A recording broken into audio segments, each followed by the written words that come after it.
सद्गुरु दत्त महाराजांच्या चरणी साष्टांग नमस्कार करते। आजची सेवा करण्याचं धैर्य आणि बुद्धी त्यांनी मला द्यावी ही प्रार्थना करते। ज्यांची कीर्तन परंपरा अविरतपणे अनेक वर्षापासून चालू आहे असे संत कवी संत श्रेष्ठ श्री दासगणू महाराज यांना नमस्कार करते। ज्यांच्या पुण्याईने आज या गादीवर उभं राहण्याचं पुण्य मिळालंय ते माझे आजोबा कैलासवासी हरिभक्त परायण श्री तुकाराम व अजयगावकर यांच्या चरणावर वंदन करते आणि आजच्या या सेवेला सुरुवात करते। रामदास माय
मी म्हणते, माझ्या मागून सगळ्यांनी म्हणा.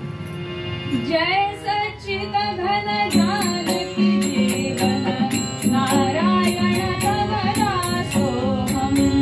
जय सच्चिद घन जानकी जीवन नारायण तव दासोहम.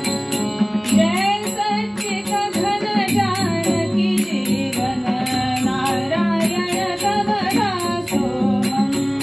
जय सच्चिद घन जानकी जीवन नारायण तव दासोहम. जय सच्चिद घन जानकी जीवन नारायण तव दासोहम. जय सच्चिद घन जानकी जीवन नारायण तव दासोहम. जय सच्चिद घन जानकी जीवन नारायण तव दासोहम. जय सच्चिद घन जानकी जीवन नारायण तव दासोहम. जय सच्चिद घन जानकी जीवन नारायण तव दासोहम. जय सच्चिद घन जानकी जीवन नारायण तव दासोहम. कुंडली गवरदा हरी विठ्ठल सद्गुरु ज्ञानेश्वर तुकाराम महाराज की जय. सद्गुरु दासगणु महाराज की जय. जय जय रघुवीर समर्थ. दत्त जयंतीचा पर्वकाळ सगळीकडेच भक्तिमय वातावरण आहे आणि या पर्वकाळात गुरु महाराजांचं वर्णन करताना साक्षात गुरु महाराज समोर असावे यापेक्षा मोठं भाग्य ते काय. आणि आज ते भाग्य लाभलंय. आई वडिलांच्या पुण्याईने असेल, सासू सासऱ्यांच्या पुण्याईने, दोन्ही घरांची जी पुण्याई लाभली त्याचा आज हे फळ आहे. दासगणू महाराजांच्या कीर्तन परंपरेप्रमाणे सुरुवातीचे पूर्वरंगाची पद आणि जे मुख्य आख्यान आहे, मुख्य कथानक जे आहे त्याला अनुसरून जो पूर्वरंग घ्यायचा तो पूर्वरंग ह्या सगळ्या वातावरणाला अनुरूप म्हणून सद्गुरूंचं वर्णन करणारा, सद्गुरूंची महती सांगणारा असा हा पूर्वरंग घेतलाय. दासगणू महाराज लिहितात, परब्रह्ममूर्ती सद्गुरु हाची एक जगती. परब्रह्म दुसरा तिसरा कोणी नाहीये. कारण सध्याच्या काळामध्ये तुम्ही आम्ही सगळे सर्वसामान्य.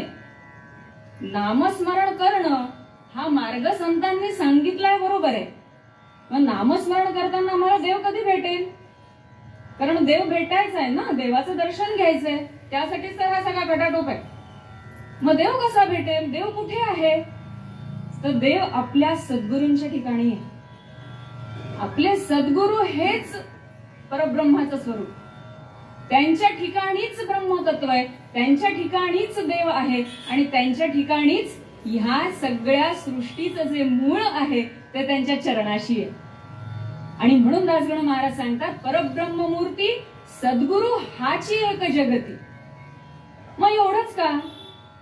मग त्यासाठी काय करायचंय आम्हाला? हा सद्गुरु कसा आहे? हरुनी जीवाचे जीवपण सारे, शिवपण दे निज हाती. कसे आहेत आमचे सद्गुरु? स्वतःच्या जीवाचं जीवपण सुद्धा ते विसरतात आणि भक्ताच्या हातात शिवपण देतात. म्हणजे ह्या प्रत्येक वाक्यागणिक महाराज आहे की प्रत्येक वेळेला, प्रत्येक क्षणाला स्मर्तृगामी आपण म्हणतो की नाही महाराजांना. फक्त आठवण करायची, हो सुगंध आला म्हणून समजा आपल्या अवतीभोवती. ते महाराज आहेत, हे स्वरूप आहे महाराजांचं. मग हे स्वरूप जेव्हा भक्ताला कळतं, भक्ताला समजतं, तेव्हा तो सद्गुरूचा खरा भक्त झाला. शिष्य होणं एखाद्या सद्गुरूंचं हे इतकं साधं नाहीये. त्यासाठी खूप तपश्चर्या लागते, पुण्याही लागते, पूर्वपुण्याही लागते. आपले महाराज सांगतात की सद्गुरू आणि शिष्य यांच्या जोड्या स्वर्गात बनतात. हे बरोबर आहे, पण त्यासाठी आपल्याला कष्ट घ्यावे लागणार. ते इतकं सहज नाहीये. हो, ती तळमळ मनामध्ये उत्पन्न व्हावीच लागते. आणि ती मनापासून असेल. मी सांगितलं तुमच्या मनात तळमळ निर्माण करा बरं, मग गुरु भेटतील, नाही होणार. मला यांनी सांगितलं मला गुरु भेटतील, तसं नसतं. हा, मार्गदर्शन पाहिजे. मार्गदर्शनाशिवाय आपल्याला मार्ग सापडत नाही सुद्धा. कारण मी सुरुवातीला म्हणल्यासारखं आपण सर्वसामान्य, आपल्याला कोणीतरी सांगावं लागेल, कोणीतरी मार्ग दाखवावा लागेल, हात धरून न्यावं लागेल वेळ पडली तर. पण मग ती तळमळ आतून आहे का? नाहीतर आम्ही आपल्या ओढतोय आणि हा आपल्या मनात शंका कुशंका घेऊन बसलाय, नाही जमणार. मग ह्या सद्गुरूंची जर कृपा व्हावी लागेल, व्हायची असेल, तर त्यासाठी ती तळमळ तेवढी पाहिजे. आणि मग ती तळमळ एकदा आपल्या मनामध्ये उत्पन्न झाली की सद्गुरू कृपा करतात आणि त्यांचा एक कृपा कटाक्ष मात्र आपले सगळे कष्ट दूर करतो. फक्त महाराजांनी आपल्याकडे बघावं कृपा दृष्टीने, संपलं. जे काही मनातले प्रश्न आहेत ते महाराजांपर्यंत पोहोचले असं समजा, आणि त्याचं निराकरण सुद्धा झालं. आपण म्हणतो ना, एखादा डॉक्टर जो नामांकित असतो किंवा आपण म्हणतो की यांची प्रॅक्टिस खूप छान आहे बरं का, खूप अनुभवी डॉक्टर आहेत, त्यांच्या समोर तुम्ही नुसतं जाऊन बसा, त्यांना तुमच्या रोगाचं निदान होईल आणि त्यांनी दिलेल्या औषधाचा गुण येतो म्हणजे येतो. तसे आपले सद्गुरू आहेत. फक्त त्यांच्या समोर हात जोडून उभे राहा. त्यांची कृपादृष्टी एकदा आपल्यावरती झाली ना, सगळं काही पार पडलं. पण असे की आपला स्वभाव आहे, तरी पण असं वाटतं नाही नाही, महाराज असं बोललेच नाहीत, महाराज असं म्हटलेच नाहीत, ही शंका येते मनात. तर दासगणू महाराज सांगतात की शंका नाही ठेवायची मनामध्ये, कारण आपल्याला आपलं स्वरूप आहे. मग आत्मस्वरूपा पाहणे असल्या दर्पण घ्या गुरु हाती.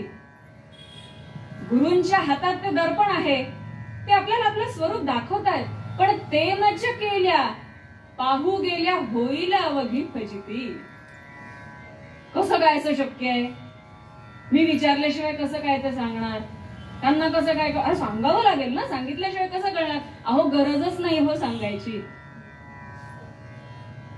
मी तर म्हणते, अकोल्यामध्ये येताना आपण वेशीला जरी स्पर्श केला तरी महाराजांना वेशीला कशाला, आपल्या घरून जरी निघालो तरी महाराजांना कळतं आपण येतोय.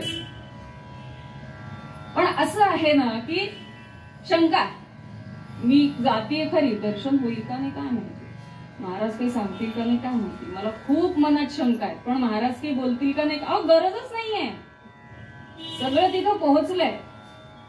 त्याचं उत्तर ते देतात पण ते आपल्याला समजत नाही. चूक इथे होते आपली की ते आपण समजून घेत नाही.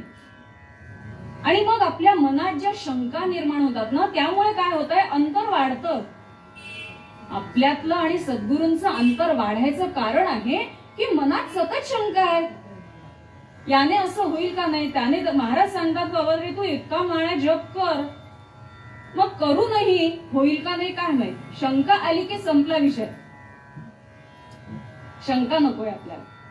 आणि त्यामुळे संपूर्ण समर्पण जोपर्यंत सद्गुरूंच्या ठिकाणी राहत नाही तोपर्यंत आपण आपल्याला ओळखू शकत नाही. त्यांची कृपा तर अखंड आहेच आपल्यावरती.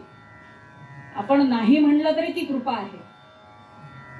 जसं भगवंताने आपल्याला जन्माला घातलंय, मग जन्माला घातलंय ह्याचं साक्ष काय? श्वास चालू आहे ना, श्वास चालू आहे म्हणजे आपण जिवंत आहे. ज्या अर्थी आपला श्वास चालू आहे त्या अर्थी त्याची कृपा आपल्यावरती आहे. हे जसं त्याचं प्रमाण आहे, तशाच पद्धतीचं ज्या अर्थी आपल्या मनात महाराजांची आठवण येते त्या अर्थी महाराज आपल्या सोबत आहे. एकमेव प्रमाण.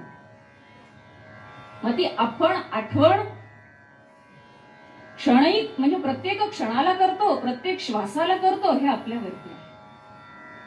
आणि ती आठवण मनापासून असावी. सकाळी डोळे उघडल्यानंतर सगळ्यात आधी महाराजांचे चरण दिसावे. दिवसभर महाराजांचा सहवास माझ्यासोबत आहे हा भाव मनात हवा. आणि ज्या वेळेला विश्रांतीसाठी आपण अंथरुणावरती पाठ टेकतो तेव्हा महाराजांचं स्मरण करावं. हे स्मरण जेव्हा राहतं तेव्हा ते प्रत्येक क्षणाला आपल्या सोबत आहेत याची जाणीव होते, 100% होते. अनुभवाची गोष्ट. मी म्हणल्याने ती होते असं होणार नाही. ती अनुभवाची गोष्ट आहे. आणि इथे जेवढे उपस्थित आहेत ते सगळेजण हा अनुभव घेतात ही मला खात्री. म्हणजे आम्ही सुद्धा तो अनुभव घेतो. औरंगाबादला अगदी ऑफिसमध्ये काम जरी सुरू असलं, काम सुरू असताना पण महाराजांची आठवण आहेच आहे. सुगंध आल्याशिवाय राहत नाही. आणि तेव्हा आम्ही दोघंही म्हणतो एकमेकांना, महाराज आलेत बर का. आणि महाराज असतात, प्रत्येक क्षणाला आपल्या सोबत असतात. कारण तितकं त्यांचा अधिकार आहे, तितकं त्यांचं आपल्यावरती प्रेम आहे. सगळ्यात महत्वाचं सांगायचं म्हणजे शिष्यावरती गुरुचं इतकं प्रेम असतं, इतकं प्रेम असतं, ते बोलून दाखवून कळत नसतं. हो, आईने काय रोज लेकराला म्हणावं लागत नाही, बाबा रे माझं तुझ्यावर खूप प्रेम आहे बरं का, बाबा रे माझं तुझ्या, म्हणजेच आईचं आपल्या लेकरावर प्रेम आहे असं सिद्ध होत नाही. ते आहेच आहे. मग तिने रागावलं तरी तिचं प्रेम आहे, तिने 4 पाठीत धपाटे घातले तरी तिचं प्रेम आहे, आणि तिने प्रेमाने कुरवाळलं तरी तिचं प्रेम आहे. तशीच आपली गुरुमाऊली आहे की नाही. आणि म्हणजे ह्या पदाचं महत्व असं की गुरुपणाचं जे श्रेष्ठत्व आहे ते सांगायचं ह्या पदामध्ये, की त्यातही गुरूंचं श्रेष्ठत्व काय, की गुरुपणा दे शिष्याला अनन्य झाल्यावरती. मग एकदा का अनन्य, अन्य, आम्ही आमच्या सद्गुरूंपासून वेगळे नाहीत, हा भाव म्हणजे अनन्य भाव. आणि हा अनन्य भाव एकदा का मनात निर्माण झाला की वेळ प्रसंगी सद्गुरु आपल्या ठिकाणी सुद्धा गुरुपणा निर्माण करतात. अनेक उदाहरणं आहेत आपल्या समोर. अगदी ज्ञानेश्वर माऊलींचं उदाहरण तर आहेच आहे की निवृत्तीनाथ त्यांचे सद्गुरु. पण ज्ञानेश्वर माऊलींचा अधिकार आपल्या सगळ्यांना माहिती आहे, पण निवृत्तीनाथांनी कधी आपल्या तोंडून सांगितलं नाही की मी ज्ञानदेवाला मोठं केलं, मी ज्ञानदेवाला मार्गदर्शन केलं. ज्ञानेश्वरांच्या ओव्यांमधून, त्यांच्या ग्रंथांमधून, त्यांच्या सगळ्या लिखाणामधून आपल्याला कळलं की त्यांचे सद्गुरू किती श्रेष्ठ आहेत. हा मोठेपणा आहे गुरूंचा. ब्रह्मचैतन्य महाराजांचं घ्या, तुकामाईंनी किती परीक्षा घेतली, त्यांची किती परीक्षा घेतली. आणि त्यांचं आख्यान जेव्हा आपण वाचतो तेव्हा अक्षरशः रडू येतं की केवढी ती कठोर परीक्षा. पण तसोभर सुद्धा त्यांची वृत्ती ढळली नाही की मला ते इतकं कठोरपणे वागवतात. अरे हे काय गुरु असतात का असे? तुमच्या आमच्यासारखे तर अगदी सहज म्हणले असते, अरे याला काय गुरु म्हणतात, इतकं त्रास देणं असतं का? काही खरं नाही. इथे लगेच आपण क्षणात निर्णय लावून मोकळे होतो. पण ती त्यांची श्रद्धा होती, तुम्ही म्हणाल ते. आणि ती श्रद्धा होती म्हणून गुरुपदापर्यंत पोहोचवलं की नाही सद्गुरूंनी.